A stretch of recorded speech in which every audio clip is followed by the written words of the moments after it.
Hello दोस्तों, कैसे हैं आप सब लोग। मैं अच्छी हूँ और मैं आशा करती हूँ कि आप लोग भी अच्छे होंगे। बात आज ऐसी है तो मैं कर रही हूँ वीकली व्लॉग और साथ में मैंने सोचा एक नए तरीके से आज वीडियो बनाई जाए जिसमें मैं आपसे वॉइस ओवर के थ्रू आपसे बात करूँगी। बात कुछ ऐसी है कि ये बात जो मैं आपको बताना चाहती हूँ या बताने जाऊँगी अभी, वो शायद एक स्टूडेंट लाइफ को इजी कर पाएगा। क्योंकि हम स्टूडेंट्स क्या होते हैं ना, बहुत ज़्यादा टेंशन ले लेते हैं अपने आने वाले कल के लिए और हमें कभी कभार रास्ते में नहीं समझ आते कि कहाँ जाएं, क्या करें, कैसे करें, किससे पूछें, हमें कुछ समझ नहीं आता है। कई लोग होते हैं जिनके पास बड़े भाई बहन या रिलेशन में बड़े भाई बहन ऐसे होते हैं जो आगे का उनको समझा पाते हैं, या तो कोई ऐसा इंसान निकल आता है कि जो उनकी ही फील्ड का है तो बच्चे उनसे पूछ लेते हैं, या फिर कोई बड़ा भाई बहन इतना ही समझदार होता है कि वो गाइड तो कर ही पाता है। बट कई बार ऐसा भी होता है कि कई बच्चों के पास गाइड करने के लिए बड़े भाई बहन या समझदार लोग नहीं होते। मैं इन चीज़ों में माँ बाप को नहीं गिन रही, क्योंकि माँ बाप तो बहुत अलग हैं, वो तुम्हारा अच्छा ही सोचेंगे। बट एक होता है ना कि आजकल की जो दुनिया है ना, वो बहुत आगे बढ़ रही है। हमें ऐसा इंसान चाहिए होता है जो इसी फील्ड का हो और वो हमें समझा सके कि हम सही कर रहे हैं कि नहीं कर रहे हैं। तो कई लोगों के पास वो चीज़ें नहीं होती, जैसे कि मेरे पास भी ऐसा कुछ है नहीं साधन कि मैं किसी से पूछ सकूं। तो जैसे मैं ग्रेजुएशन में हूँ और मुझे आगे अब जाके पढ़ाई भी करनी है, तो मैं कंफ्यूज थी कि मुझे क्या करना चाहिए। मेरे पास लोग नहीं है अभी इतने ज़्यादा, क्योंकि सबको पता होगा कि लॉकडाउन में 2 साल तो हमारे बर्बाद हुए ही हैं, क्योंकि हमने किसी से कनेक्शंस ही नहीं बिठाए। कई लोगों के बैठे हैं, ऐसा कुछ मैं नहीं बोल रही, बट मैं नहीं बिठा पाई क्योंकि मैं बहुत ज़्यादा शाय हूँ, मैं बात नहीं कर पाती हूँ।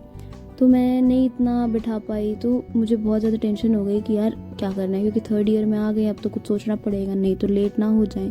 साल हमें अपना बर्बाद नहीं करना है, क्योंकि जब हम साल को वो ड्रॉप ले लेते हैं ना, ये हमारा माइंड सेट है कि जब ड्रॉप ले लेते हैं ना तो बंदा और ज़्यादा स्ट्रेस में और ज़्यादा डिप्रेस्ड होने लगता है जितनी उसको पढ़ाई करनी चाहिए। तो बिज़ी कहते हैं ना कि जब तुम बिज़ी होते हो ना तो तुम ज़्यादा अच्छी पढ़ाई करते हो, जब तुम खाली बैठे रहते हो ना तो तुमसे पढ़ाई नहीं होती है। वो ही किस्सा हमारे साथ है। तो मैंने सोचा कि क्या करना है क्या नहीं करना है ये समझ आ नहीं रहा है, लेकिन चलो अपने ना हिंदी के टीचर से बात करते हैं जिन्होंने हमें 10th में पढ़ाया था। उन्होंने मेरे भाई को भी पढ़ाया था और मेरे मम्मी पापा के साथ भी उनके रिलेशन बहुत अच्छे थे, तो मैं उनके साथ या उनसे मैं ये बात कर सकती थी। एक टीचर होता ही है हमारे स्कूल में जिनसे हम बहुत ज़्यादा खुले होते हैं, हम बात कर पाते हैं उनसे आगे के लिए, और वो ना बहुत वाइज और हमें एडवाइस अच्छी ही देंगे, इसलिए हमने सोचा उनसे ही बात करते हैं। बट पहले क्या हुआ कि हमने अपनी दोस्त को बोला कि हाँ उन सर से बात करो हमारे रिगार्डिंग, क्योंकि उनका, मेरी दोस्त का और उनके सर का एज अ स्टूडेंट और टीचर का रिलेशन ज़्यादा अच्छा है इन कंपैरिजन टू लाइक मेरे हिसाब से। तो मैंने उनको बोला, उन्होंने मेरे को मतलब उसको बोल दिया कि मुझे ये चीज़ें बोल रहे हैं, मैं समझ गई।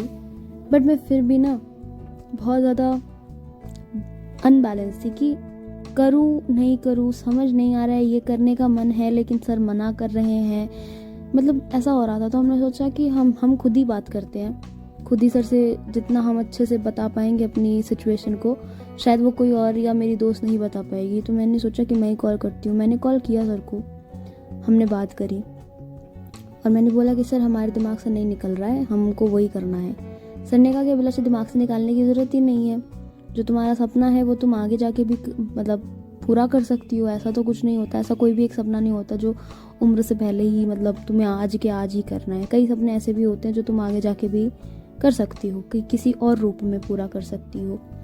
तो तुम्हें निकालने की ज़रूरत नहीं है, वो तुम्हें मोटिवेट करेगा हमेशा के लिए। बट ये बात है कि जो तुमको मैं आज बोल रहा हूँ करने के लिए वो कर लोगी तो शायद गलत नहीं होगा तुम्हारे साथ। हमारे पास ना जीवन में हर एक स्टूडेंट के पास, हर एक बंदे के पास 2 रास्ते होते हैं।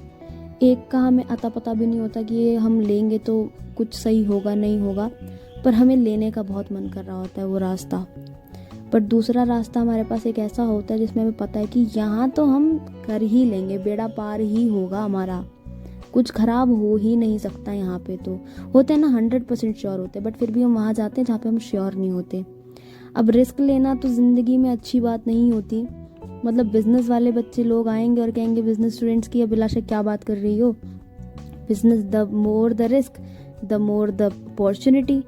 बट ज़िंदगी में ये नहीं होता ना, ज़िंदगी में हम ये नहीं कर सकते।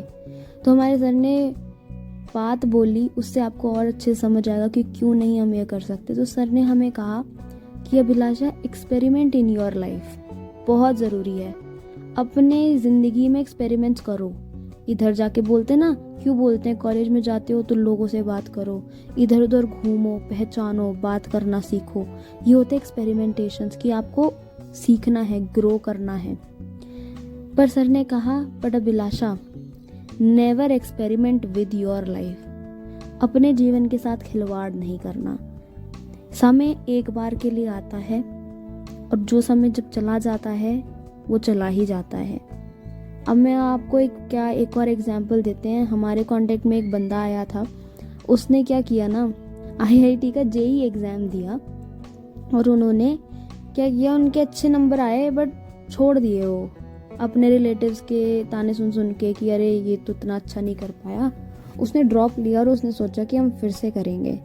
अब उसने वो कर तो लिया, लेकिन जो उसका साल निकला ना वो ड्रॉप वाला, वो हमें ही पता है, मतलब हम दोस्तों को पता है कि उनका इतना बेकार वो साल निकला, इतना डिप्रेस्ड, इतने सैड वो थे उस वक्त के लिए। तो वही वाली बात है ना कि आप किसी को कुछ दिखाने के चक्कर में आपने गलत राह चुन ली तो वो बर्बाद हो गई। आप ना मेंटली वीक हो जाते हो जब ड्रॉप लेते हो ना। कई लोग होते हैं बहुत मोटिवेटेड रहते हैं, उनको होता है नहीं भैया हम तो ज़्यादा अच्छा करके ज़्यादा अच्छी चीज़ लेंगे, ज़्यादा अच्छी नौकरी लेंगे, ज़्यादा अच्छा कॉलेज लेंगे। बट कई लोगों के लिए ये चीज़ डिप्रेशन बन जाती है, क्योंकि वो उनको घर में रहो पूरे पूरे दिन, कुछ ना कर पाओ, ये सारी चीज़ें हो जाती हैं। तो इसलिए बोला जाता है क्योंकि समय जब एक बार निकल जाता है ना तो सबसे बर्बादी वहीं पे फिर स्टार्ट फील होने लगती है, हम गिल्ट में आ जाते हैं। तो एक्सपेरिमेंट करना इम्पॉर्टेंट तो है, बट अपनी ज़िंदगी के साथ करना इम्पॉर्टेंट नहीं है। अब हम आपको बताते हैं कि कैसे ये चीज़ सही भी है। जो होता है ना वो अच्छे के लिए होता है।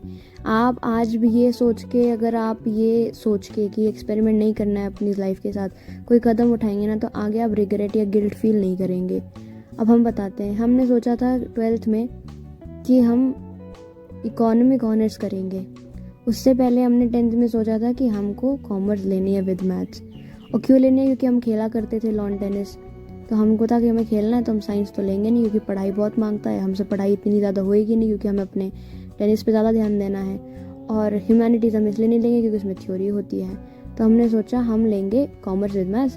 कॉमर्स में अकाउंट्स होती है, मैथ्स भी हो जाएगी, न्यूमेरिकल वाली चीज़ें होती हैं, मज़े करेंगे। अब हमने वो 11th में कर तो लिया, 10th में भी करा, 10th में हमने ले लिया, 11th में हमने किया वो। अब 12th आई तो हमको पता चला इकोनॉमिक्स। पता तो हमें 11th में भी था इकोनॉमिक्स, पर हमें इतनी कुछ खास पसंद नहीं आई। पर 12th की इकोनॉमिक्स हमको इतनी पसंद आई कि हमने सोच लिया, मन बना लिया कि हम तो इकोनॉमिक ऑनर्स करेंगे। अब 12th चल रही थी, 12th के आखिर में आते आते हमें पता चला अपने दोस्त के थ्रू कि प्रोफेशनल कोर्सेज भी होते हैं कुछ। तो हमने बोला कि ठीक है बीबीई कर लेंगे, bachelors in business economics, economic honours से एक पायदान ऊंचा है। तो हमने वो उसकी तैयारी स्टार्ट कर दी। ऐसा नहीं हुआ कि हमारा मेरिट के बेस पे हमारा कॉलेज नहीं आया, हमारा कॉलेज आया, हमें इकोनॉमिक ऑनर्स मिला, पर हमें सबसे पहले इकोनॉमिक ऑनर्स ही मिला। और हमको लगा कि अब पता नहीं हमें बैचलर्स इन बिजनेस इकोनॉमिक्स मिलेगा कि नहीं मिलेगा, पर भगवान जी ने शायद कुछ और अच्छा सोच रखा था, तभी हमें वहाँ जाने भी दिया। हाँ, उन्होंने हमें उठाया इकोनॉमिक ऑनर्स से और जाके बीबीई में गार्गी कॉलेज में डाल दिया। एक वक्त ऐसा भी आया था जहाँ पे हमको फिर से चूज़ करने को मिला था कि अभिलाषा इकोनॉमिक ऑनर्स में जाना है कि बिजनेस इकोनॉमिक्स में ही रहना है। और हमको बिल्कुल भी समझ नहीं आया था। हमने अपनी आंखें बंद करी, हमने फॉर्म भर दिया, हमने भगवान से बोला आप देख लेना जैसा आपको सही लगे, इधर रहना कि उधर रहना। और हम इकोनॉमिक ऑनर्स में नहीं गए, हम गार्गी में ही रह गए।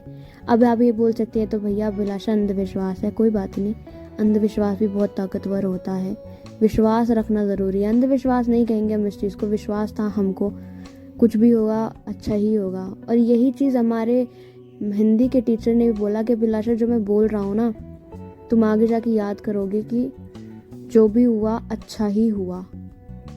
तो मैं यही बोलना चाहती हूँ कि आप जो भी करो ये सोच लो कि कहीं आप अपनी ज़िंदगी के साथ खिलवाड़ तो नहीं कर रहे ये कदम उठा के। कई लोगों का होता है ना बिज़नेस में जाना है, बिज़नेस करना है हमको, कोई दिक्कत नहीं है बिज़नेस करने में, रिस्क भी बहुत होता है। मिडिल क्लास फैमिली तो यही सोच के आधी बार रह जाती है कि यार पैसा इतना कहाँ से लेके आएंगे, है ना। लेकिन ऐसा नहीं होता ना। आप कैपिटल अपनी गेन करो, कहीं से भी अच्छी नौकरी करो, पैसा बोलते ना जमाओ, इकट्ठा करो, और फिर उसके बाद अपना बिजनेस खोलो, वहीं पे नौकरी रखो। मैंने एक यूट्यूबर भी देखी थी, उन्होंने पहले अपनी जॉब नहीं छोड़ी थी जब वो यूट्यूब स्टार्ट करने लगी थी। उन्होंने बहुत टाइम बाद जॉब छोड़ी जब उनको ये लग गया था कि अब मेरी कमाई यूट्यूब से अच्छी हो रही है और मुझे यूट्यूब पे ज़्यादा ध्यान देना है। तो वो होता है ना, समय देखना पड़ता है और ये देखना पड़ता है कि ये चीज़ करने से कहीं हम अपनी ज़िंदगी के साथ तो खिलवाड़ नहीं कर रहे। तो बस यही सोचते रहिए और इसी को सोच में रख के डिसीजन लीजिए, तो शायद आपके डिसीजन लेने का जो प्रोसेस है ना वो आसान हो जाएगा। मैंने भी किया, मैंने भी वो चीज़ सोची और मैंने सोच लिया कि अब मुझे क्या करना है, वो कभी हम आगे बताएंगे। पर आप लोग भी ऐसे ही रहिए और आशा करती हूँ कि ये आपको बात समझ आई होगी, आप अपने जीवन काल में इसको डाल सके होंगे और शायद मेरे को याद भी करेंगे कि किसी ने बताया था। क्योंकि हमें ना चलते फिरते राह में चलते फिरते बहुत चीज़ें सीखने को मिलती हैं। अब वो आपको देखना है कि अच्छी कौन सी है, बेकार कौन सी है, अपनानी कौन सी है, झुठलानी कौन सी है। तो मैं आशा करती हूँ कि आपको ये वीडियो भी अच्छी लगी होगी, मेरा नया तरीका अच्छा लगा होगा। और अगर अच्छा लगा हो तो लाइक और कमेंट ज़रूर कीजिएगा, शेयर कीजिएगा और सब्सक्राइब करना बिल्कुल ना भूलिएगा।